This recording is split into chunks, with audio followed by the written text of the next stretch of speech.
இப்படி பார்த்து வந்துட்டு ரெக்கார்டிங் த ராங் செக்ஷன்ஸ்.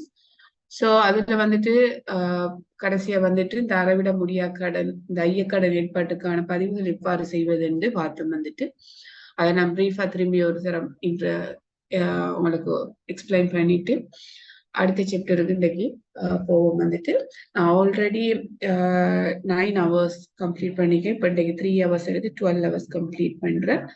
அதோட வந்துட்டு மிச்ச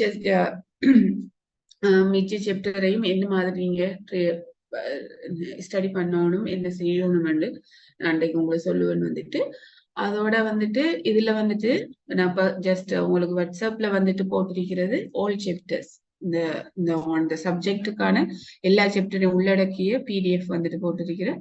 ஆல்ரெடி நம்ம மேலுக்கு இருக்கிறதெல்லாம் கம்ப்ளீட் பண்ணிட்டோம்.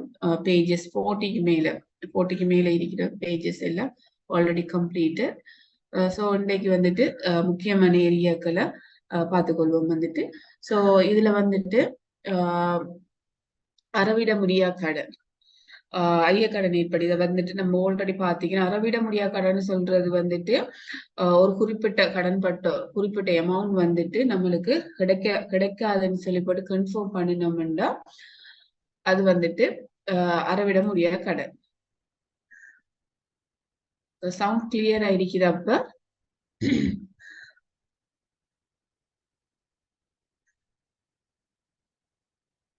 நெட்வொர்க் ப்ராப்ளமா இருக்கலாம். வந்துட்டு ஸோ கன்ஃபார்ம் பண்ணிக்கொள்ளுங்க, கிளியரா இருக்குதா?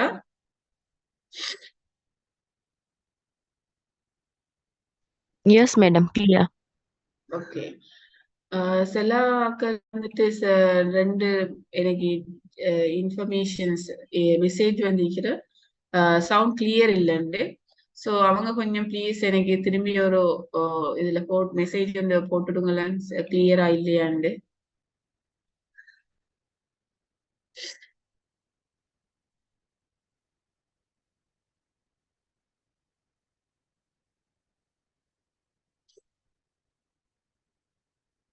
ஸோ ஓகே, நான் கண்டினியூ பண்றேன். இதுல வந்துட்டு ஓகே, அறவிட முடியாத கடன் சொல்றது அறவிட முடியாது. அந்த குறிப்பிட்ட நபர் தர வேண்டிய அமௌண்ட்ல வந்துட்டு குறிப்பிட்ட அமௌண்ட் வந்துட்டு அவர்கிட்ட இருந்து கிடைக்க முடியாதுன்னு நம்ம உறுதி சொல்லுவோம்னா அது அறவிட உறுதினா ஆல்மோஸ்ட் நம்ம அவர்கிட்ட இருந்து அந்த அமௌண்ட் வந்துட்டு கிடைக்காது என்று நினைத்தோம்னா அதை வந்துட்டு அறவிட முடியாத கடனாக நம்ம பதிவு செய்யலாம். அவர் கடன் பட்டவர்ல இருந்து அந்த அமௌண்ட்டை கழிக்கணும். அதோட இது வந்துட்டு ஒரு எக்ஸ்பென்சஸ். இந்த அமௌண்ட் நம்மளுக்கு கிடைக்காது என்ன செய்யும், இது நம்மளுக்கு ஒரு செலவினம், எக்ஸ்பென்சஸ் ஆக இதை கன்சிடர் பண்ணணும். அதுக்கான இரட்டை பதிவுகள் சொல்லியிருக்கிறேன். அது தொடர்பான கணக்குகளும் வந்துட்டு பார்த்து வந்துட்டு ஸோ இதுல வந்துட்டு உதாரணம் இருக்கிறது, அதுக்கான ஆன்சர்ஸும் இருக்கிறது. ஸோ அதை கொஞ்சம் பார்த்துக்கொள்ளுங்க.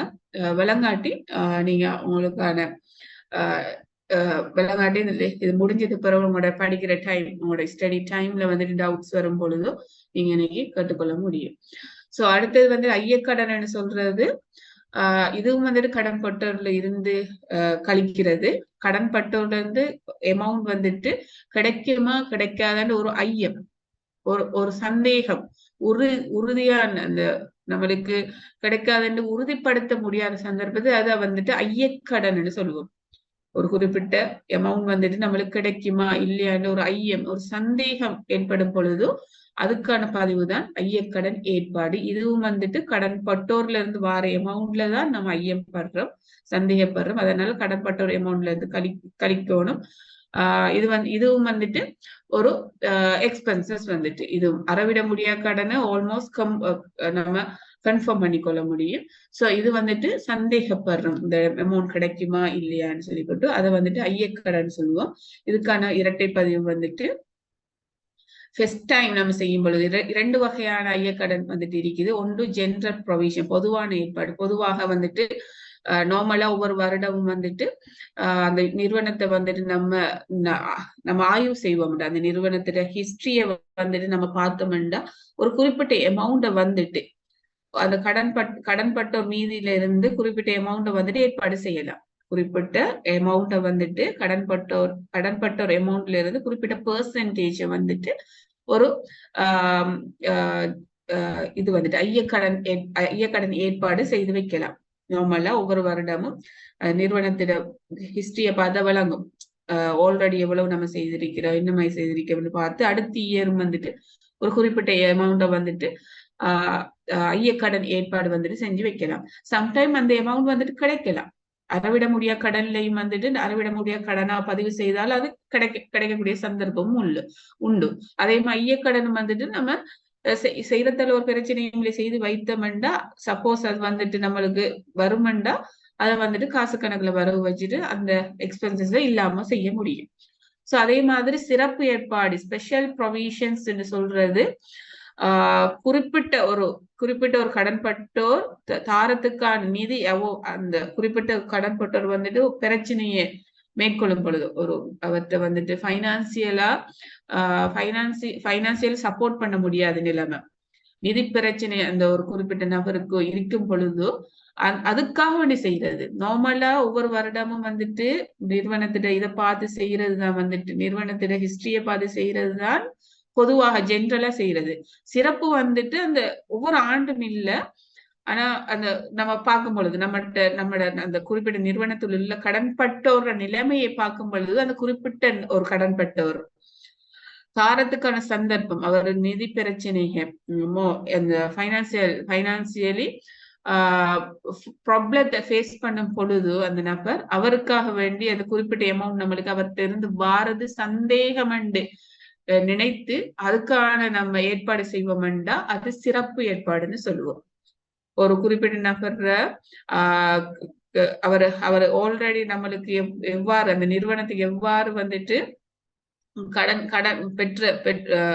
திருப்பி செலுத்திருக்கிறாரோ, நம்மளுக்கு தர வேண்டிய அமௌண்ட வந்துட்டு எப்படி திருப்பி செலுத்திருக்கிறாரோ அதை பார்க்கும் பொழுது வழங்கும் வந்துட்டு ஆல்ரெடி நல்லமாய் வந்தவர் இடையில சப்போஸ் வந்துட்டு நீண்ட காலமா இருக்கலாம், அவர் தர வேண்டிய அமௌண்ட் வந்துட்டு நீண்ட காலம் ஆயிட்டுண்டா, அப்ப அவர் ஏதாவது பிரச்சனையை சந்திச்சு கொண்டிருக்கின்றார் என்ற அடிப்படையில இந்த அமௌண்ட் ஒரு குறிப்பிட்ட அமௌண்ட் வந்து நம்மளுக்கு வருமா இல்லையான்னு ஒரு சந்தேகம் ஏற்படும் பொழுதும் அது வந்துட்டு சிறப்பா ஸ்பெஷல் ஒவ்வொரு வருடம் இல்லாமலுக்கு அந்த ஆய்வு செய்யும் பொழுது அந்த குறிப்பிட்ட கடன்பட்டோர் அந்த செலுத்தும் காலம் நீண்ட காலம் எடுக்கும் சந்தர்ப்பத்துல அவர் தார அமௌண்ட் வந்துட்டு கிடைக்குமா இல்லையாண்டு ஒரு சந்தேகம் ஏற்படும் பொழுது அதுக்காக செய்யறதுதான் சிறப்பு ஏற்பாடு, ஸ்பெஷல். ஓகே, இது ஒவ்வொரு வருடமும் இல்ல, அந்த அந்த அந்த இதை பார்க்கும் பொழுது நிறுவனத்துல கடன்பட்ட நிலைமையை பார்க்கும் பொழுது வழங்கும் வந்துட்டு செய்யணுமா இல்லையாண்டு. சோ இந்த இரண்டும் வந்துட்டு இரண்டு வகையா பிரிப்படும். இரண்டும் நார்மலாக ஒரே ஒன்றாத்தான் நம்ம செய்வோம் வந்துட்டு. இதுக்கான இரட்டை பதிவு வந்துட்டு ஒரு ஐயக்கடன் ஃபர்ஸ்ட் டைம் நம்ம செய்யும் பொழுதும் ஃபர்ஸ்ட் டைம் நிறுவனத்துல செய்யும் பொழுது அதுக்கான இரட்டை பதிவு ஐயக்கடன் கணக்கு வரவு, ஐயக்கடன் ஏற்பாட்டு கணக்கு செலவு. ஏற்பாடுன்னு சொல்றது அது கடன்பட்டோர் அமௌண்ட்ல இருந்து கழிக்கிறது. ஐயக்கடன் வரவுன்னு சொல்றது அது வந்துட்டு ஒரு எக்ஸ்பென்சஸ். இது வந்துட்டு விற்பனை விநியோக செலவுக்குள்ள இன்கம் ஸ்டேட்மெண்ட் இருக்கித்தானே, அதுல வந்துட்டு விற்பனை விநியோக செலவுக்குள்ள நம்ம இதை வந்துட்டு காட்டணும். ஐயக்கடன் இது ஒரு எக்ஸ்பென்சஸ், விற்பனை விநியோகத்தால் ஏற்பட்டதால சோ இதை விற்பனை விநியோக செலவா காட்டணும். ஐயக்கடன் ஏற்பாட்டு கணக்குல செலவு வைக்கிறோம். இந்த கடைசியா ஃபைனலா எண்ட் ஆஃப் த இயர் வந்துட்டு என்ன செய்வோம்னா இந்த ஏற்பாட்டு கணக்கு வந்துட்டு கடன்பட்டோர் எவ்வளவு டோட்டலா இருக்கிற கடன்பட்டோர்ல இருந்து இந்த அமௌண்ட்டை வந்துட்டு கழித்துதான் நம்ம நிதி நிலைமை கூற்றுல வந்துட்டு காட்ட வேண்டும். சரியா? இது அடுத்து சப்போஸ் அது வந்துட்டு நம்மளுக்கு கிடைக்கும் சந்தர்ப்பத்தில் அதுக்கான இரட்டை பதிவு காசு கணக்கு வரவு. ஐயக்கடன் ஆல்ரெடி நம்ம வந்துட்டு எக்ஸ்பென்சஸ் சொல்லிப்பட்டு வரவு வைத்ததானே, இப்ப வந்துட்டு அதை இல்லாம செய்யறதுக்கு செலவு வைக்கணும். காசு கணக்கு வரவு, ஐயக்கடன் கணக்கு செலவுன்னு வைப்போம். சோ ஃபார் அன் எக்ஸாம்பிள் இதை வந்துட்டு செகண்ட் டைம் ரிப்பீட் பண்ணுவோம். ஃபர்ஸ்ட் டைம் செய்யக்குள்ளதான் இதுக்கான இரட்டை பதிவு இவ்வாறு செய்யணும். ஐயக்கடன் கணக்கு வரவு, ஐயக்கடனுக்கான ஏற்பாட்டு கணக்கு செலவுன்னு வைப்போம்.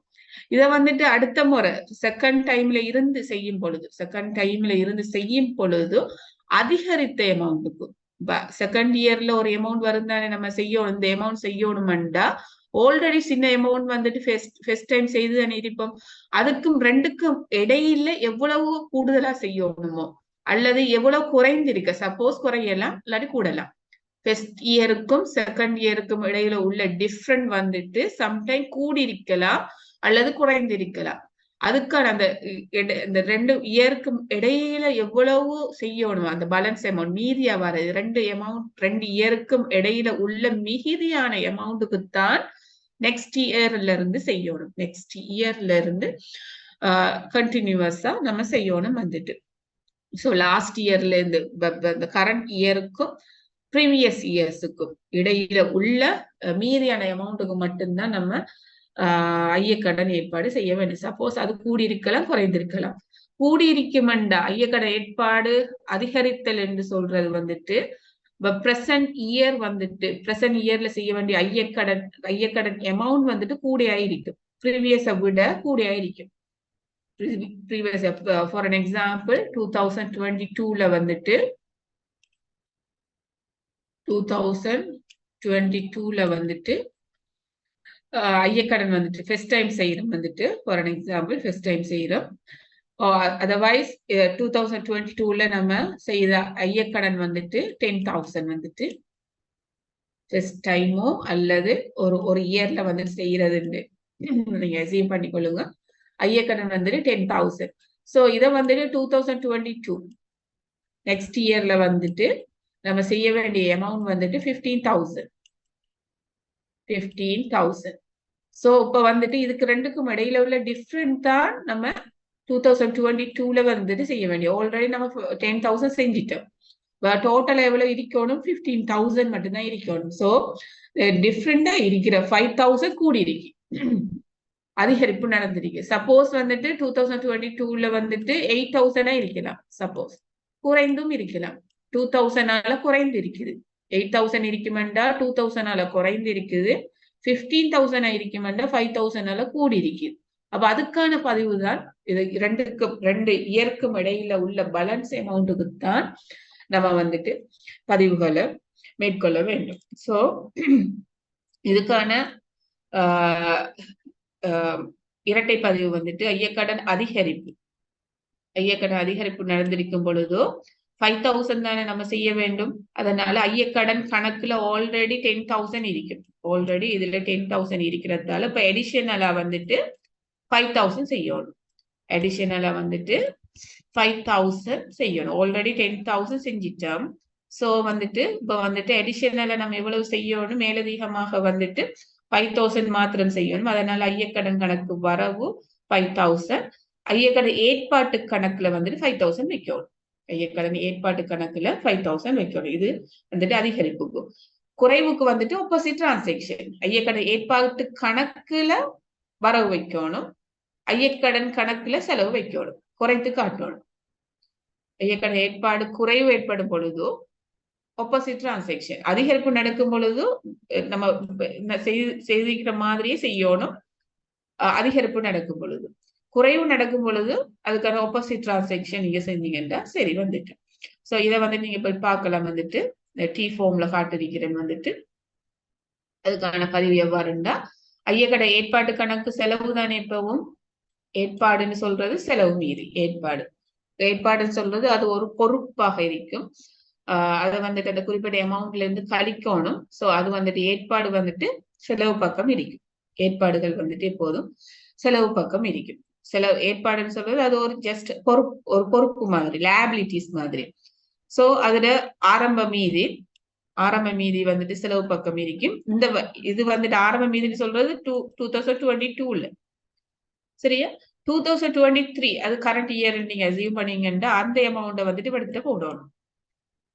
மீதி சென்றது மீதி வந்ததுன்னு சொல்லி போடுவோம் தானே. கேரிட் ஃபார்வர்ட், ப்ராட் ஃபார்வர்ட்னு சொல்லி போடுவோம். மீதி சென்றது மீதி வந்தது. இது 2023. ஸோ அது அந்த அமௌண்ட்டை தான் நம்ம இங்கே கொண்டு போடணும். ஸோ 2023ல வந்துட்டு உள்ள அமௌண்ட் வந்துட்டு. ஸோ நம்ம ஆல்ரெடி நம்ம பார்த்த எக்ஸாம்பிள் இது 10,000. ஸோ இது 15,000 தானே. 15,000. ஸோ எந்த அமௌண்ட் வந்துட்டு கூடியே இருக்குது 15,000 கூடியே இருக்கிறதால ரெண்டு பக்கமும் அதே பேலன்ஸ் பண்ணணும். 15,000 இங்கேயும் வந்துட்டு 15,000 போடணும். எங்களை கூடிய அமௌண்ட் இருக்குது அந்த அமௌண்ட்டை தான் ரெண்டு பக்கமும் நம்ம பேலன்ஸ் பண்ணணும். ஸோ இந்த 15,000க்கு இந்த 10,000க்கு இடையில உள்ள டிஃப்ரெண்ட் தான் வந்துட்டு இங்கே 5,000. ஓகே 5000 சொல்ல குறைவாக செய்யப்பட்டிருக்குது. குறைவாக செய்யப்பட்டிருக்கு. குறைவாக செய்யப்பட்டதுன்னா என்ன அர்த்தம்? ஏற்பாட்டை அதிகரிக்கணும். ஏற்பாட்டை அதிகரிப்பு செய்ய வேண்டும். ஏற்பாட்டுல அதிகரித்தல் என்று சொல்றது இவ்வளவு குறைவா செய்யப்பட்டிருக்குது. இந்த அமௌண்ட வந்துட்டு இந்த முறை செய்யணும். அதைத்தான் வந்து ஏற்பாட்டில் குறைவு நடந்திருக்குது. 5000 அதிகரிப்பு செய்ய வேண்டும். 5000 அதிகரிப்பு செய்ய வேண்டும். சோ இதுக்கான இரட்டிப்பதிவு என்ன? ஐயக்கடன் ஏற்பாடு கணக்குல ஓகே தானே, செலவு பக்கம். வரவு பக்கம் வந்துட்டு ஐயக்கடன் கணக்குல வரவு வைக்கணும். ஃபார் அன் எக்ஸாம்பிள் இது மாறி வருமெண்டா கூடுதலாக செய்யப்பட்டிருக்குது, அதை குறைக்கணும். கூடுதலாக செய்யப்பட்டிருக்கு, அதை வந்துட்டு குறைக்கணும். அதுக்குத்தான் இந்த பதிவு வரும். குறைத்தல், ஏற்பாட்டை குறைப்பதுன்னு வரும். கன்ஃபியூஸ் ஆகிறாதீங்க. ஏற்பாட்டில் குறைவுன்னு சொல்றது குறைவா செய்யப்பட்டிருக்குது, இந்த அமௌண்ட வந்துட்டு செய்யணும், அதிகரிப்பு செய்ய வேண்டும். வலது பக்கம் இருக்கிறது கூடுதலான ஏற்பாடுன்னு சொல்றது கூடுதலாக செய்யப்பட்டிருக்கு, அதை குறைக்கணும். சோ அதுக்கான இரட்டைப்பதிவு, அதுக்கான ஆப்போசிட் டிரான்சாக்ஷனா இருக்கும் வந்துட்டு. சோ இதான் வந்துட்டு ஐயக்கடன் ஏற்பாட்டு கணக்கு வந்துட்டு. இது தொடர்பான இரட்டைப்பதிவு, இது தொடர்பான கணக்குகள் பார்க்கலாம். சப்போஸ் சம்டைம் சம் நிறுவனம் வந்துட்டு அறவிட முடியா கடனையும் ஐயக்கடனையும் ஒரு கணக்குல காட்டுவாங்க. சில சந்தர்ப்பத்துல இரண்டையும் வந்துட்டு ஒரு அக்கௌண்ட்லயே காட்ட முடியும். அறவிட முடியா கடனையும் ஐயக்கடனையும் வந்துட்டு ஒரு கணக்குல நம்ம காட்டிக்கொள்ள முடியும். சோ ஃபார் அன் எக்ஸாம்பிள், ஐயக்கடனுக்கான ஒரு நிறுவனமானது ஐயக்கடன் மற்றும் ஐயக்கடன் இரண்டையும் ஒரே பேரட்டில் பதிவு செய்ய முடியும். அவ்வாறான சந்தர்ப்பங்களில் அறவிட முடியா கடனை பதிவளிப்பதற்கான, அறவிட முடியா கடனை செய்வதற்கான இரட்டை பதிவு வந்துட்டு அறவிட முடியா கடன் மற்றும் ஐயக்கடன் ஏற்பாட்டு கணக்குல வரவு வைக்கிறோம். ஆல்ரெடி நம்ம அறவிட முடியா கடனை எவ்வாறு பதிவு செய்தோம்? அறவிட முடியா கடன் வரவு, செலவு வந்துட்டு கடன்பட்டோர்ல இருந்து கழிக்கிறது. இதான் இரட்டை பதிவு. நம்மளா அறவிட முடியா கடனையும் ஐயக்கடனையும் ஒரு கணக்குல காட்டுவோம்டா, அறவிட முடியா கடனுக்கான பதிவு எவ்வாறுண்டா அறவிட முடியா கடன் மற்றும் ஐயக்கடனுக்கான ஏற்பாட்டு கணக்குல வரவு வைக்கணும். ஏண்டா தட் இஸ் எக்ஸ்பென்சஸ் அடிப்படையில அந்த குறிப்பிட்ட கணக்குல வரவு வைக்கிறோம். கடன்பட்டோர்ல இருந்து கழிக்கணும் அடிப்படையில கடன்பட்டோர் கணக்குல செலவு வைக்கிறோம். சரியா? இதான இரட்டை பதிவு. இந்த இரட்டை பதிவை வைத்தே நீங்க இதுக்கான ஆன்சர்ஸ பார்த்துக்கொள்ள முடியும். சோ இதுக்கான ஆன்சரும் தந்திருக்கிறேன் வந்துட்டு. ஒவ்வொரு எக்ஸாம்பிளுக்கும் ஒவ்வொரு உதாரணத்துக்கும் ஆன்சர்ஸும் வந்துட்டு இதுல தரப்பட்டிருக்கு.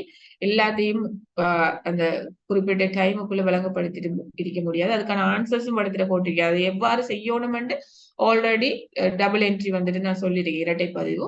அதை வைத்து நீங்க இதுக்கான ஆன்சர்ஸையும் இந்த கொஸ்டினுக்கான ஆன்சர்ஸையும் நீங்க பாத்தீங்கன்னா உங்களுக்கு விளங்கும் எவ்வாறு செய்யப்பட்டிருக்கு. இரட்டை பதிவு எந்த ஒரு கொடுக்கல் வாங்கலுக்கு இரட்டை பதிவு செஞ்சீங்கன்னா சரி, வரவு எங்க போகும், செலவு எங்க போகும், இரண்டையும் செய்தீங்கன்னா உங்களோட கணக்கு ஆல்மோஸ்ட் கம்ப்ளீட் பண்ணு எடுத்துக்கொள்ள முடியும். சோ இதுக்கான ஆன்சர்ஸை பார்த்துக்கொள்ளுங்க. அதே மாதிரி அடுத்த கணக்கு எல்லாம் வெரி சிம்பிள். ஆல்ரெடி நான் விளங்கப்படுத்துறேன், இரட்டை பதில் விளங்கப்படுத்தினதான் போட்டிருக்கிறேன் வந்துட்டு. சோ இதை பார்த்துக்கொள்ளுங்க எவ்வாறு செய்யப்பட்டிருக்கு. விளங்காட்டி நீங்க கற்றுக்கொள்ள முடியும். சோ எக்ஸாம் கடைசியா நெருங்குற டைமுக்கு முதல் அண்டோ இல்லாட்டி 2 நாளைக்கு முதலோ கேட்காமலுக்கு இப்ப இருந்தே ஜஸ்ட் நீங்க ஒவ்வொரு கொஞ்சம் பேஜா எடுத்து அதை கொஞ்சம் பார்த்து கொண்டீங்கன்னா உங்களுக்கு ஈஸியா இருக்கு. படிக்கிற டைம்லயே பாத்தீங்கன்னா ஈஸி. லேட்டாக எக்ஸாம் டைம்ல தான் ஸ்டார்ட் பண்ணீங்கன்னா உங்களுக்கு கிளியர் பண்ணி கொள்றதுக்கு கஷ்டமா இருக்கும். அந்த டைம்ல கேட்டாலும் ஆன்சர்ஸ் என்கிட்ட கடைசி நெருங்குற அந்த ஒரு 1 டேக்கு 2 டேஸுக்கு முதல், எக்ஸாமுக்கு 1 or 2 டேஸுக்கு முதல் கேட்கும் சந்தர்ப்பத்துல சப்போஸ் நான் ஆன்சர் பண்ணிக்க முடியாத நிலைமை ஏற்படலாம். சோ ஏர்லியாவே நீங்க அதை கொஞ்சம் பார்த்துக்கொண்டீங்கன்னா உங்களுக்கும் ஈஸி, உங்களோட சைட்டும் ஈஸியா இருக்கும். சோ அதுக்கான ஆன்சர்ஸ் எல்லாத்துக்கும் நான் ஆன்சர்ஸ் போட்டிக்கே பார்த்துக்கொள்ளுங்க. சரியா? நான் எல்லாத்தையும் பிரீஃபா விளங்கப்படுத்திருக்கேன் என்ன செய்யணும்ட்டு. சோ ஆல்ரெடி நான் லாஸ்ட் கிளாஸ்ல மத்த கொடுக்கல் வாங்கல்களுக்கு நான் உங்களுக்கு அழகா வழங்கப்படுத்திருக்கிறேன். அதை பேஸா வச்சு இதுக்கும் நீங்க ஆன்சர் பண்ணிக்கொள்ள முடியும். சோ இரண்டையும் ஒரே கணக்குல காட்டுறதை நான் காட்டிருக்கேன். இந்த ஏர்லி எக்ஸாம்பிள்ல வந்துட்டு தனியை காட்டு நான் எப்படி காட்டுறேன்னு சொல்லியிருக்கிறேன். அதே மாதிரி ரெண்டையும் ஒரே கணக்குல நம்ம காட்டுவோம்டா அதுக்கு அதை எவ்வாறு காட்டுவதுன்னு சொல்லி போட்டு இதுல காட்டியிருக்கிறேன் வந்துட்டு. சோ அதை பார்த்துக்கொள்ளுங்க. அதே மாதிரி அடுத்த கொடுக்கல் வாங்கல் வந்துட்டு ஏற்பாடை வந்துட்டு இப்ப ஜஸ்ட் நம்ம பார்த்தோம். ஏற்பாடுன்னு சொல்றது இது வந்துட்டு ஒரு பொறுப்பு. ஏற்பாடு செய்து வைக்கிறது வந்துட்டு குறிப்பிட்ட அமௌண்ட்ல இருந்து அதை வந்துட்டு கழிக்கிறது வந்துட்டு குறிப்பிட்ட ஒரு சொத்துல இருந்து கழிப்பம் வந்துட்டு அதோட இது ஏற்பாடுன்னு சொல்றது இது ஒரு பொறுப்பு மாதிரியே நம்ம இதை வந்துட்டு கன்சிடர் பண்ணணும். சோ ஆல்ரெடி நம்ம பெருமான தெய்வு ஏற்பாட்டு கணக்குன்னு உருவாக்கணும் தானே. செலவு அது மையக்கடன்ல வந்துட்டு அதை வந்துட்டு செலவு வச்சு ஏற்பாட்டு கணக்குல செலவு வச்சு ஏற்பாடுன்னு சொல்றது ஒரு குறிப்பிட்ட அமௌண்ட் நம்மளுக்கு தேய்வடையும் பொழுது இல்லாட்டி நம்மளுக்கு இல்லாம விடும் சந்தர்ப்பத்துல செய்யப்படுற ஒரு செயற்பாடுதான் வந்துட்டு ஒரு பொறுப்பு மாதிரி. இதை நம்ம ரீட் பண்ணோம்னா ஒரு பொறுப்பு மாதிரி நம்ம ரீட் பண்ணணும்னா சரி.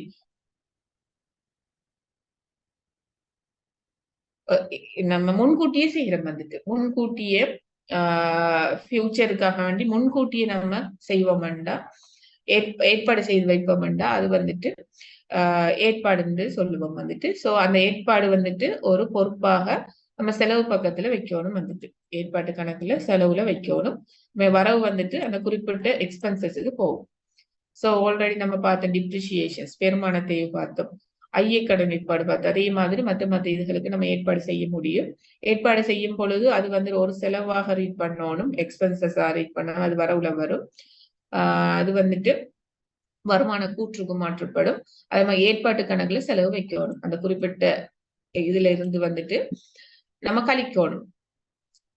சரியா, குறிப்பிட்ட ஒரு சொத்துல இருந்து இந்த அமௌண்ட்டை வந்துட்டு கழிக்கணும் அடிப்படையில as a liabilities ஆக நம்ம இதை ரீட் பண்றோம் வந்துட்டு ஏற்பாட்டு கணக்கு செலவு. ஓகே, சோ ஆல்ரெடி நம்ம இதை வச்சு பார்த்திருக்கிறதால நான் இதை வந்துட்டு எக்ஸாம்பிள் போடல. ஆல்ரெடி நம்மளுக்கு எக்ஸாம்பிள் தெரியும் வந்துட்டு. சோ அடுத்த இது வந்துட்டு டிரான்சாக்ஷன் வந்துட்டு மூலதன கட்டமைப்பு. ஒரு நிறுவனத்துல எவ்வாறு மூலதனம் நிதி வந்துட்டு எவ்வாறு சேகரிக்கப்படுது, அந்த ஸ்ட்ரக்சர் கேபிட்டல் ஸ்ட்ரக்சர் எந்த மாதிரி ஸ்ட்ரக்சர்ல இருக்கு, அதுக்கான பதிவுகள், அது தொடர்பாக ஏற்படக்கூடிய செலவுகளை வந்துட்டு பார்ப்போம் வந்துட்டு. மூலதன கட்டமைப்புன்னு சொல்றது கேபிட்டல் ஸ்ட்ரக்சர்ன்னு சொல்லுவோம். சோ அந்த கேபிட்டல் ஸ்ட்ரக்சர்ஸ் சொல்றது நிறுவனத்தை ஒன்றை ரன் பண்றதுக்கு மூலதனம் நிதி வந்துட்டு தேவை. மூலதனம்னு சொல்றது உரிமையாளர் வந்துட்டு நிதியை இன்வெஸ்ட் பண்றது. உரிமையாளர் அந்த குறிப்பிட்ட நிறுவனத்தை ரன் பண்ற உரிமையாளர் வந்துட்டு இந்த நிறுவனத்துல முதலீடு செய்யற அமௌண்ட், உரிமையாளர் வந்துட்டு முதலீடு செய்யற அமௌண்ட் தான் வந்துட்டு மூலதனம்னு சொல்லுவோம். சோ நம்ம நார்மலான இதை வந்துட்டு எடுத்த தனிநபர் நிறுவனத்தையோ இல்லாட்டி பங்குடைமையோ எடுத்துக்கொண்டோம்னா ஒரு நபருக்கு மேற்பட்டவங்க கூட்டாக வந்துட்டு செய்வாங்கன்னா அங்க உள்ள உரிமையாளர்கள் வந்துட்டு யாரு அந்த நிறுவனத்துக்கு உரிமையாளர்களோ ஓனர்ஸோ வந்துட்டு அவங்க வந்துட்டு நிதியை இன்வெஸ்ட் பண்ணினாத்தான், நிறுவனத்துல நிதி இருந்தா தானே, ஃபைனான்ஸ் வந்துட்டு மணி இருந்தா தான் அந்த நிறுவனத்தை வந்துட்டு ரன் பண்ண முடியும். சோ உரிமையாளர் வந்துட்டு எவ்வளவு இன்வெஸ்ட் பண்றாங்க, நிதியை போடுறாங்களோ நிறுவனத்துக்குள்ள, அதுதான் வந்துட்டு மூலதனம்னு சொல்லுவோம். ஒரு கம்பெனி எடுத்துக்கொண்டோம்னா ஷேர் ஹோல்டர்ஸ், ஓகே, பங்குகளை வந்துட்டு விற்பனை செய்து அந்த பங்குகள் மூலமாக கிடைக்கிற அமௌண்ட் தான் மூலதனமாக இருக்கும். அந்த மூலதனத்துல வந்துட்டு 2 வகை இருக்கின்றது. ஒன்று வந்துட்டு ஃபார் அன் எக்ஸாம்பிள் தனிநபர் கணக்குன்னு எடுக்கும் பொழுது அங்க இன்வெஸ்ட்மெண்ட் வந்துட்டு மூலதனம் வந்துட்டு உரிமையாளர் வந்துட்டு போடுற நிதி, உரிமையாளர் வழங்கும் நிறுவனத்துல இன்வெஸ்ட் பண்ற அமௌண்ட் பிளஸ் கடன் வாங்கியிருந்தோம்டா ஒரு நிறுவனத்துல கடன் வாங்கியிருப்போம்டா இட்ஸ் மீன் இந்த பேங்க்ல வந்துட்டு கடன் வாங்குறது இல்ல. பேங்க்ல வாங்குற கடன்கள் எல்லாம் வந்துட்டு நம்மளுக்கு வந்துட்டு பொறுப்பகத்தை ரீட் பண்ணப்படும். மூலதனம் சொல்றது வந்துட்டு அந்த உரிமையாளர் விட்டது. உரிமையாளர் எவ்வளவு விட்டாங்களோ எவ்வளவு நிதியை வழங்கினாங்களோ அதுதான் வந்துட்டு மூலதனம் வந்துட்டு. தனிநபர் கணக்குன்னு சொல்லும் பொழுது அது வந்துட்டு எவ்வாறு இருக்குமெண்டா அந்த உரிமையாளர் எவ்வளவு வந்துட்டு அந்த நிறுவனத்துல வந்துட்டு முதலீடு செய்தாங்களோ அந்த எமௌண்ட் தான் வந்துட்டு மூலதனம்னு சொல்லுவோம். அதே மாதிரி ஒரு கம்பெனி எடுத்துக்கொண்டோம்டா, ஒரு கம்பெனியை நம்ம எடுத்துக்கொண்டோம்டா அங்க வந்துட்டு மூலதனத்தை எவ்வாறு கலெக்ட் பண்றோம்டா 2 வகையில கலெக்ட் பண்ணலாம். ஒன்று வந்துட்டு ஷேர் ஹோல்டர்ஸ், பங்குதாரர்கள் முதலீடு செய்யறாங்க. எவ்வாறு பங்குதாரர்கள் முதலீடு செய்யறாங்கன்னா அந்த நிறுவனம் வந்துட்டு பங்குகளை டிஸ்ட்ரிபியூட் பண்ணும் பொழுது, பங்குகளை வழங்கும் பொழுது, இஷ்யூ பண்ணும் பொழுது அதுல வந்துட்டு அவங்க வந்துட்டு முதலீடு செய்யலாம். அது வந்துட்டு ஒரு டைப் பங்குகளை வழங்கி நிதியை சேர்த்துக் கொள்றது. இது வந்துட்டு உரிமையாளர், அந்த ஷேர் ஹோல்டர்ஸ், பங்குதாரர்கள் முதலீடு செய்யறது. அடுத்தது வந்துட்டு என்னன்னா கடன், டெப்ட் வந்துட்டு வாங்குவது. டெப்ட்னு சொல்றது என்னன்னா நிறுவனத்து அந்த இட்ஸ் மீன் அந்த பேங்க்ல இருந்து கடன் வாங்குறதெல்லாம் இதுக்குள்ள வராது, அது பொறுப்புக்குள்ள வாங்கும். அது வந்துட்டு ஒரு வருடத்துக்கு மேற்பட்டதுன்னா நடைமுறை அல்லா பொறுப்புக்குள்ள வரும்.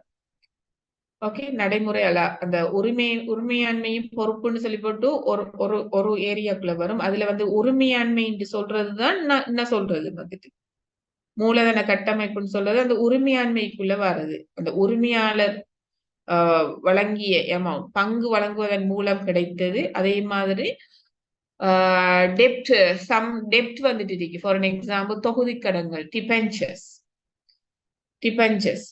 ஓகே, சோ அந்த டிபெஞ்சர்ஸ் தொகுதி கடன், அந்த பங்குகள் வழங்குற மாதிரி தான் அதுவும் வந்துட்டு ஜஸ்ட் அதே மாதிரி ஒரு இது ஒன்றுதான் தொகுதி கடன்கள் வந்துட்டு.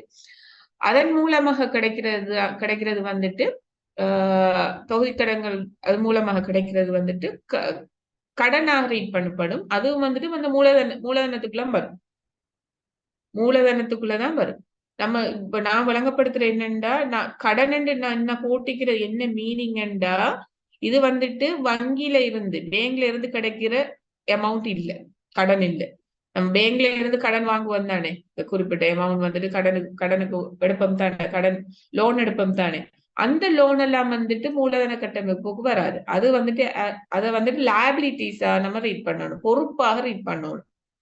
மூலதனம் என்று சொல்றது என்னன்னா நிறுவனத்தில உரிமையாளர் வந்துட்டு நிறுவனத்துல எவ்வாறு நம்ம நிதியை சேகரிக்கிறோமோ, மூலதனமாக அந்த நிறுவனத்துல நிதி தேவைப்படுது, அதை வந்துட்டு எவ்வாறு நம்ம சேகரிக்கிறோமோ, உரிமையாளருக்கு முதலீட்டாளருக்கு பங்குகளை வழங்குவதன் மூலம் அல்லது கடன் அடிப்படையில கடன் சில கடன் அந்த இது வந்துட்டு இருக்குது வந்துட்டு தொகுதி கடன்கள், ட்ரெஸரி பாண்ட்னு சொல்லுவோம். அதுகள் வந்துட்டு இருக்குது வந்துட்டு அதுகள் வந்து அதன் மூலமா கிடைக்கிறது தான் கடன் மூலம். அப்ப மூலதன கட்டமைப்பை வந்துட்டு எவ்வாறுன்னா இது என்னன்னு சொல்றது, மிக்ஸ்ட் ஆஃப்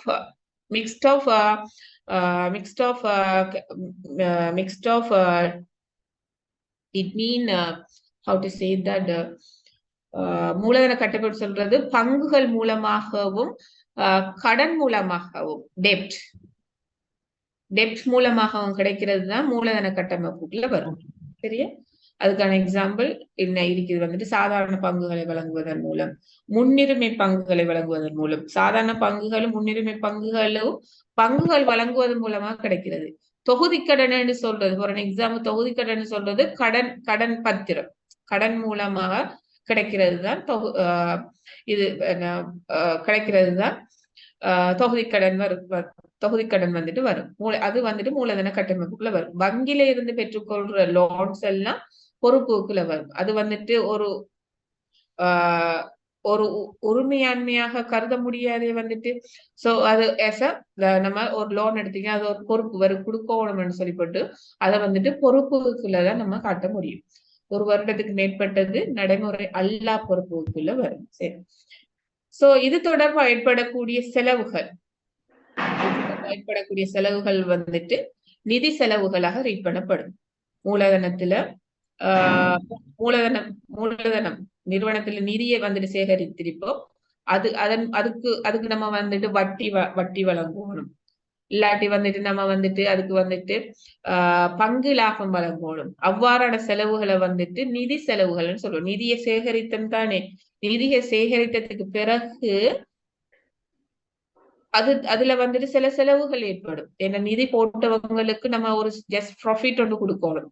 அவங்க நிதி போட்டதுக்கு அவங்களுக்கு வந்துட்டு நம்ம வந்துட்டு ஒரு ஒரு மோட்டிவேஷனா ஒரு இதொண்டு வழங்கணும்.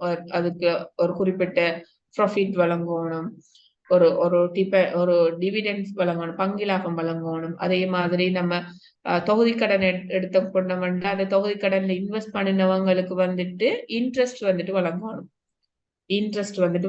வட்டி வந்துட்டு வழங்கணும். அவ்வாறான செலவுகள் எல்லாமே நிதி செலவுகளாக எடுத்துக்கொள்ளப்படும். நிதியை சேகரித்ததன் மூலமாக அங்க ஏற்படக்கூடிய செலவுகள் வந்துட்டு நிதி செலவு கீழே வரும். சோ இதுக்கான இரட்டை பதிவு, ஒரு உரிமையாளர் வந்துட்டு மூலதனம் விட்டிருப்பாருண்டா அது வந்துட்டு காசு கணக்கு வரும். காசு வந்துட்டு வருது நிறுவனத்துக்குள்ள, மூலதன கணக்குல செலவு வைக்கிறோம். ஏன்டா அது ஒரு பொறுப்பு, இந்த உரிமையாளருக்கு கொடுக்கணும் தானே அந்த அமௌண்ட்டை வந்துட்டு. சோ அதனால மூலதன கணக்கு செலவு ஒரு பொறுப்பு அடிப்படையில செலவுல வைக்கிறோம் வந்துட்டு. சோ இது தொடர்பான நிதி செலவுகள் ஏற்படும் பொழுது, ஓகே ஃபார் அன் எக்ஸாம்பிள் கடன் வாங்கி இருப்போம்னா அதுக்கான வட்டி வந்துட்டு வழங்கணும். சோ அதுக்கான இரட்டை பதிவு வட்டி கணக்கு வரவுன்னு சொல்றது இது ஒரு நிதி செலவு வந்துட்டு நிதி செலவு. இது வந்துட்டு எங்க போகும்னா இன்கம் ஸ்டேட்மெண்ட்ல வந்துட்டு நிதி மற்றும் ஏனைய செலவுகள் 3வது கேட்டகரியில போடுறது தானே. நிர்வாக செலவு, விற்பனை விநியோக செலவு, அடுத்தது வந்துட்டு நிதி மற்றும் ஏனைய செலவுகள் என்று போடுறோம். அதுக்கு கீழே வந்துட்டு இந்த வட்டி செலவு வந்துட்டு வரும். சோ அது வந்துட்டு நம்மளை விட்டு இந்த காசு போறதால காசு கணக்கு செலவு வைக்கிறோம். சோ இதுதான் வந்துட்டு இதுக்கான இரட்டை பதிவு. ஒரு ஜஸ்ட் ஒன் எக்ஸாம்பிளுக்கு தான் நான் இதை சொல்லியிருக்கிறேன். இது தொடர்பான மேலதிக வந்துட்டு அடுத்தடுத்த எக்ஸாம்பிள்ஸ்ல நம்ம பார்த்துக்கொள்ள முடியும். சோ அதை ஃபைனலா வந்துட்டு நம்ம இந்த டிரான்சாக்ஷன் கொடுக்கல் வாங்கல்ல வந்துட்டு பார்க்க போறது மூலதனம் மற்றும் வருமான செலவினத்துக்கான கணக்கீடு. Capital expenses, revenue expenses. மூலதன செலவுன்னு சொல்றது கேபிட்டல் எக்ஸ்பென்சஸ், வருமான செலவினம்னு சொல்றது ரெவென்யூ எக்ஸ்பென்சஸ். இந்த இரண்டும் என்ன? மூலதன செலவுண்டா என்ன, வருமான செலவுண்டா என்ன, இந்த 2 வகையான செலவுக்குமான இரட்டை பதிவு எவ்வாறு மேற்கொள்வதுன்னு பார்க்கணும். சோ மூலதன செலவுன்னு சொல்றது ஒரு நிலையான சொத்தை கொள்வனவு செய்தோம்னா, மூலதனம் தானே அது வந்துட்டு நிலையான சொத்து வந்துட்டு தேவைதானே நம்மளோட நிறுவனத்துக்கு. ஒரு மெஷினோ இல்லாட்டி ஒரு பில்டிங்கோ இல்லாட்டி நிலையான சொத்துன்னு சொல்றது என்ன வந்துட்டு ஒரு வருடத்துக்கு மேற்பட்ட பாவனை காலத்தை கொண்டது, நீண்ட ஆயுள கொண்டது, ஆயுள் காலம் கொண்டிருக்குமெண்டா அது வந்துட்டு நிலையான சொத்து. மெஷின் வந்துட்டு தேவை, அதே மாதிரி பர்னிச்சர்ஸ் அந்த தளபாடங்கள் தேவை, பில்டிங் தேவை, காணி தேவை, இதெல்லாம் வந்துட்டு என்னவெண்டா நிலையான சொத்து. நிலையான சொத்தை கொள்வனவு செய்வோம்டா அதோட வந்துட்டு நிலையான சொத்துட உற்பத்தி திறனை கூட்டுவோம்டா அதை வந்துட்டு மூலதன செலவுன்னு சொல்றோம். மூலதன செலவு நிலையான சொத்தை கொள்வனவு செய்யும் பொழுது ஒரு மெஷினையோ இல்லாட்டி வேற நிலையான சொத்தை கொள்வனவு செய்வோம்டா அது ஒரு மூலதன செலவு. மற்றும் அந்த குறிப்பிட்ட ஆல்ரெடி நம்மகிட்ட நிறுவனத்துல நிலையான சொத்து இருக்கி அதுல உற்பத்தி திறனை கூட்டுறோம். ஆல்ரெடி மெஷின் ஒன்று இருக்குது, ஆல்ரெடி குறிப்பிட்ட அமௌண்ட் உற்பத்தி செய்யுது. இப்ப அந்த மெஷின்ல வந்துட்டு ஒரு சின்ன பார்ட்ஸை வந்துட்டு மாத்துறோம். குறிப்பிட்ட மெஷின்ல வந்துட்டு மெஷினை பாவிக்க என்ன செய்யும் வந்துட்டு உற்பத்தி செய்யற அளவு குறையும் தானே. சோ அந்த குறைந்துட்டு வரும் பொழுது என்ன செய்யறோம்னா சில பார்ட்ஸ் வந்துட்டு ஏர்லியா வந்துட்டு இயங்கினத்தை விட ஆப்ரேட் பண்ணதை விட குறைந்துட்டே போகும் வந்துட்டு. சோ ஃபார் அன் எக்ஸாம்பிள் அந்த பார்ட்ஸை வந்துட்டு மாத்தினோம்னா உற்பத்தி வந்துட்டு அதிகரிக்கலாம். ஆல்ரெடி நம்ம செய்த உற்பத்தியை விட கூடலாம், அது குறைந்துட்டு வந்தது இப்ப வந்துட்டு கூட்டிட்டு போகலாம். சோ இப்படி கூட்டிட்டு போகும் பொழுது அந்த ஒரு குறிப்பிட்ட சொத்துட இயல்பு தன்மையை அந்த கேபபிள வந்துட்டு கூட்டுவோம்டா, உற்பத்தி திறனை வந்துட்டு எஃபிஷியன்சியை வந்துட்டு கூட்டுவோம்டா அது வந்துட்டு ஒரு மூலதன செலவா கருதப்படும். அது தவிர்த்த மற்ற எல்லா செலவுகளும் வந்துட்டு வருமான செலவாக கருதப்படும். ஒரு நிலையான சொத்தை வாங்கினோம்டா அதோட அந்த நிலையான சொத்துட உழைப்பு திறனை வந்துட்டு கூட்டுவோம்டா, உற்பத்தி செய்யற அளவை வந்து கூட்டுவோம்டா. சோ அதுக்காக செய்யப்படுற செலவுகள் எல்லாமே மூலதன செலவுகளாக ஏற்றுக்கொள்ளப்படும். இந்த மூலதன செலவு எங்க நம்ம பதிவு செய்வோம்டா குறிப்பிட்ட நிலையான சொத்தோட கூட்டுவோம். ஆல்ரெடி நம்மட நிலையான சொத்து ஒன்று இருக்குது. இப்ப வந்துட்டு ஒரு இதை வந்துட்டு மாத்தி அதோட உற்பத்தி திறனை கூட்டும் பொழுது அதுக்காக செய்யப்பட்ட செலவு இருக்குத்தான். அந்த நிலையான சொத்துக்கு அந்த பார்ட்ஸை மாத்தி அந்த உற்பத்தி திறனை கூட்டுறது இருக்குது. அந்த செலவு செய்த ஏமாவுண்ட் அந்த பார்ட்ஸை மாத்துறதுக்கு ஏற்பட்ட செலவு இருக்குத்தாரு. அதை வந்துட்டு அந்த நிலையான சொத்தோட கூற்றம் வந்துட்டு ஏன்னா அந்த நிலையான சொத்து பெருமதி வந்துட்டு கூடுது. இப்படி மாறுறதுல என்ன நடக்குது? நிலையான சொத்து பெருமதி கூடுறதால அந்த நிலையான சொத்தோட அந்த மெஷின் அக்கௌண்ட் ஆல்ரெடி இருக்கிறதோட இப்ப செய்த செலவையை கூட்டித்தான் மெஷின் அமௌண்ட் வந்துட்டு இப்ப தற்போதைய அமௌண்ட்டை கால்குலேட் பண்ண முடியும். சோ இதான் வந்துட்டு இதுக்கான ரீட்பன் வந்துட்டு மூலதன செலவு வந்துட்டு ஒரு நம்ம இன்கம் ஸ்டேட்மெண்ட்ல போடுறதில்ல. இன்கம் ஸ்டேட்மெண்ட்ல வராது. மூலதன செலவுகள் இன்கம் ஸ்டேட்மெண்ட்ல வராது. அது வருமான செலவினம் மட்டும்தான் இன்கம் ஸ்டேட்மெண்ட்ல வரும். நாளாந்த ஏற்படக்கூடியதுதான் வருமான செலவு. வருமான செலவுன்னு சொல்றது நாளாந்த ஏற்படக்கூடிய செலவுகள் இருக்குத்தானே. நம்ம இன்கம் ஸ்டேட்மெண்ட்ல போடுறோம் தானே. நிர்வாக செலவுகள், மின்சாரம், அடுத்தது வாடகை கட்டணம், பெருமான தேய்வுகள் செய்யறது தானே நிர்வாக செலவு. அதே மாதிரி விற்பனை விநியோக செலவு, அறவிட முடியா கடன் அல்லது வெளிச்சென்ற வண்டி கூலி அப்படின்னு சொல்லி போட்டு நிர்வாக செலவு, விளம்பரங்கள், விற்பனை விநியோக செலவுல காற்றும், நிதி செலவுகள் காற்றும், ஏனைய செலவுகள் காற்றும். இந்த இதுகள் வந்துட்டு அடிக்கடி ஏற்படக்கூடிய செலவுகள். அடிக்கடி சம்பளம் கொடுக்கறதெல்லாம் நிர்வாக செலவுக்குள்ள வரும். அது நிர்வாக செலவுகள் ஃபார் எக்ஸாம்பிள் சம்பளம் கொடுக்கறது அடிக்கடி நடக்கக்கூடியது தானே. அது வந்துட்டு வருமான செலவு. மூலதன செலவுன்னு சொல்றது நிலையான சொத்தின் மீதா செய்யப்படுறது. நிலையான சொத்தை கொள்வனவு செய்யறது அல்லது அதோட இயல்புத்தன்மையை அதோட உற்பத்தி திறனை கூட்டுவோம்டா அது மூலதன செலவு. ஃபார் எக்ஸாம்பிள் நிலையான சொத்தை பராமரிக்கிறது. நிலையான சொத்தை பராமரித்தல் வந்துட்டு மூலதன செலவு அல்ல. ஒரு அதோட உற்பத்தியை கூட்டுவோம்டா இல்லாட்டி ஒரு புதுசாக ஒரு நிலையான சொத்தை கொள்வனவு செய்வோம்டா மாத்திரம்தான் அது மூலதன செலவு. ஃபார் எக்ஸாம்பிள் நிலையான சொத்தை பராமரிப்போம்டா அதை வந்துட்டு மெயின்டைன் பண்றதுக்கு செய்யற செலவுகள் வந்துட்டு மூலதன செலவு அல்ல, அது வருமான செலவு. மெயின்டைன் பண்றதுக்கு நம்ம ஜஸ்ட் செலவு செய்வோம் தானே. ஒரு மெஷினை வந்துட்டு மெயின்டைன் பண்றதுக்கு, அதை வந்துட்டு கிளியர் பண்றதுக்கு, அதை வந்துட்டு ஃபுல்லா ஒரு அளவு போட்டு அதுக்கு ஒரு நபரை போட்டு அதை கிளியர் பண்றதெல்லாம் ஒரு பராமரிப்பு. அந்த பராமரிப்பு வந்துட்டு உற்பத்தி திறனை கூட்டுமா? அல்ல. உற்பத்தி திறனை கூட்டுமண்டாத்தான் மூலதன செலவு. உற்பத்தி திறனை கூட்டாட்டி அது வந்துட்டு வருமான செலவு. பெருமான தேய்வுகள் அல்லது பராமரிப்பு செலவுகள், நிலையான சொத்தின் மீதான பராமரிப்பு செலவுகள், மேலும் பெருமான தேய்வுகள் எல்லாமே வருமான செலவாக கருதப்படும். கன்ஃபியூஸ் ஆகாதீங்க. மூலதனம் வந்து நிலையான சொத்தை கொள்வனவு செய்யறது, அதுல உற்பத்தி திறனை அதிகரிப்போம்டா அது வந்துட்டு மூலதன செலவு.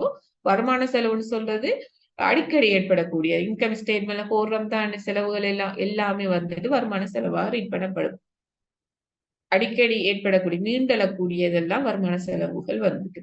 அதுலயும் வந்துட்டு நிலையான சொத்தை பராமரித்தல், பெருமான தேய்வு எல்லாமே வருமான செலவாக கருதப்படும். அடிக்கடி ஏற்படக்கூடியது இதெல்லாம். அது உற்பத்தி திறனை கூட்டாது. உற்பத்தி திறன்ல எந்த ஒரு சேஞ்ச் ஏற்படுத்தாத சந்தர்ப்பத்தில் அதை வந்துட்டு வருமான செலவாக நம்ம ரீட் பண்ண வேண்டும்.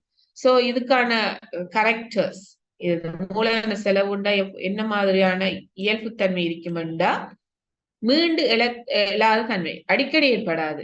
நீண்ட காலத்துக்கு பிறகு, நீண்ட ஆண்டுக்கு பிறகுதான் இந்த செலவுகள் ஏற்படும். அடிக்கடி ஒவ்வொரு வருடமும் அடிக்கடி ஏற்படக்கூடியது அல்ல. நீண்ட காலத்துக்கு பிறகுதான் இவ்வாறான செலவுகள் ஏற்படும் வந்துட்டு. சோ இது வந்துட்டு எக்ஸ்பென்சஸ் வந்துட்டு மூலதன செலவு வந்துட்டு எக்ஸ்பென்சஸ். அதனால இது வந்துட்டு அடிக்கடி ஏற்படாது. சோ அதுதான் வந்துட்டு ஒரு கேரக்டர் வந்துட்டு. சோ அது வந்துட்டு என்னன்னா இதுக்கு செய்யப்படுற செலவு, மூலதன செலவுன்னு சொல்றது அந்த கொள்வனவு செய்தது அல்லது உற்பத்தி திறனை கூட்டுறதுக்கு ஏற்படக்கூடிய செலவுகள். இந்த செலவுகள் வந்து நீண்ட கால நலன்களை கொண்டது. நீண்ட காலம் நம்மளுக்கு பயன் தரும். வாறு செய்யறதால என்ன செய்யும்? நீண்ட கால நன்மைகள் வந்துட்டு கிடைக்கும். வந்து உற்பத்தி திறனை கூட்டுறதுக்கு செய்யற செலவு வந்துட்டு உற்பத்தி திறன் கூடுறது ஒரு நன்மை தான். நீண்ட காலத்துக்கு அது நம்மளுக்கு கிடைக்கக்கூடியது, அந்த நிறுவனத்துக்கு கிடைக்கக்கூடியது. ஒரு வருடத்துக்கு மேற்பட்ட காலத்தை கொண்டது. நீண்ட காலம் சொல்றது ஒரு வருடத்துக்கு மேற்பட்டது. அடுத்தது வந்துட்டு இயல்புத்தன்மை, சொத்தின் உழைப்பிட இயல்புத்தன்மை அதிகரிக்கின்றது. உற்பத்தி திறன் கெப்பாசிட்டி அந்த எஃபிஷியன்சி அதுல உற்பத்தி செய்யக்கூடிய அமௌண்ட் வந்துட்டு கூடும் கூடும் வந்துட்டு இதான் வந்துட்டு இதுல கரெக்டர்ஸ் வந்துட்டு இதுக்கான எக்ஸாம்பிள் நான் போட்டிருக்கிறேன். அதே மாதிரி இதுக்கான இரட்டைப்பதிவு எவ்வாறுன்னா நிலையான சொத்து கணக்குல வரவு வைக்கணும். இதுக்கு செய்யப்படுற செலவு வந்துட்டு அந்த நிலையான சொத்துடைய அமௌண்ட் வந்துட்டு கூடும் என்ற அடிப்படையில நிலையான சொத்து கணக்கு வரவு, காசு நம்மளை விட்டு போறதால காசு கணக்கு செலவு வந்துட்டு